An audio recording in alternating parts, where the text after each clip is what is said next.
here's the thing. I said that they actually could have a possibility of being on the verge of being the next Kobe and Shaq. That was the wrong comparison.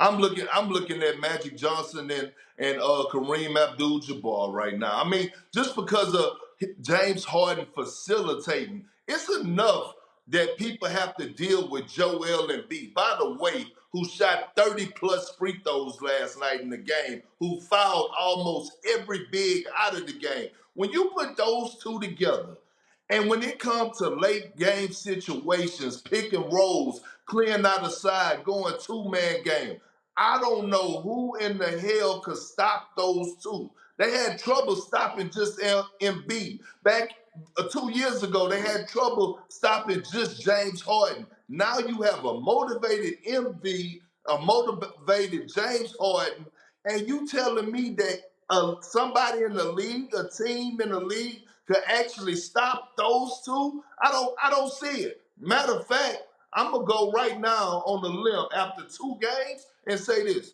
I see the 76ers winning it all. The way that Tyrese Maxey is playing right now, the way that those two guys are playing, and they still haven't got a good version of Tobias Harris. I think he's going to come along. If those two could stay healthy, along with Tyrese Maxey, listen, the Philadelphia 76ers is bringing that trophy home this season. I don't know nobody in the NBA that stopped them two, period.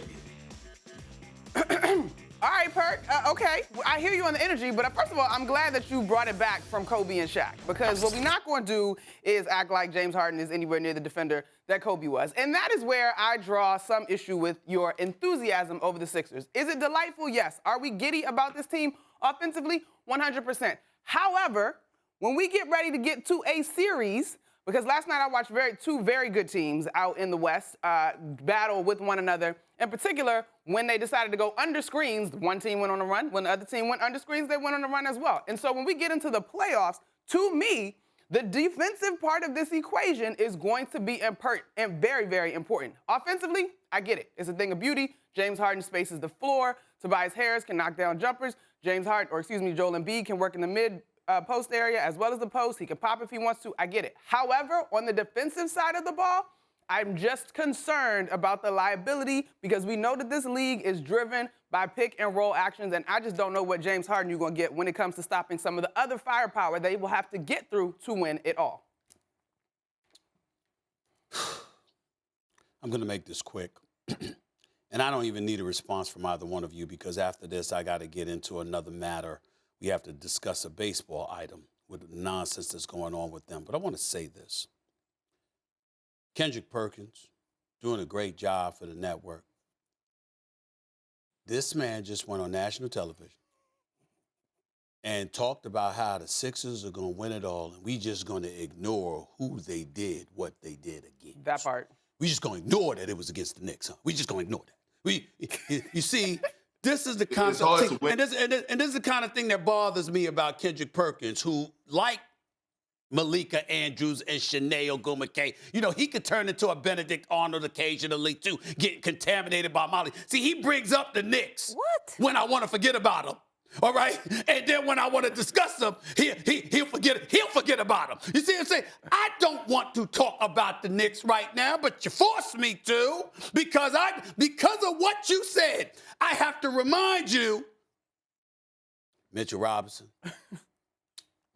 Julius Randle, who looks depressed every time he has to walk into the Garden. Have you noticed? Most of the stuff that Julius Randle does is away from Madison Square Garden. When he steps into Madison Square Garden, it just seems to take on a different veneer, a different ambiance, a different mood. The brother looked depressed when he had the Garden. He looked depressed.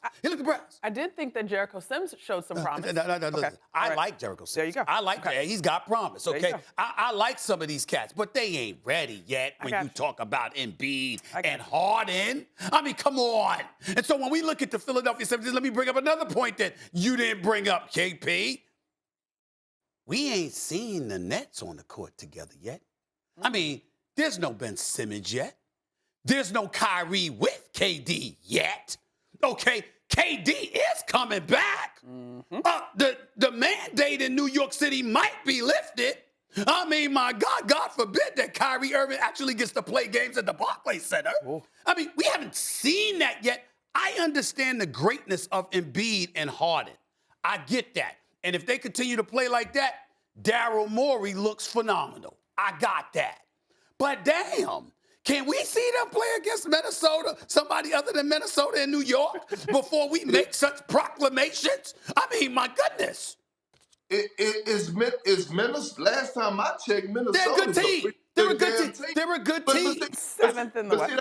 That's the problem. That's the problem you and I have, is that you don't realize that it is hard to win in the league. Okay, no, it is hard to win in the league. Who said that we don't know that?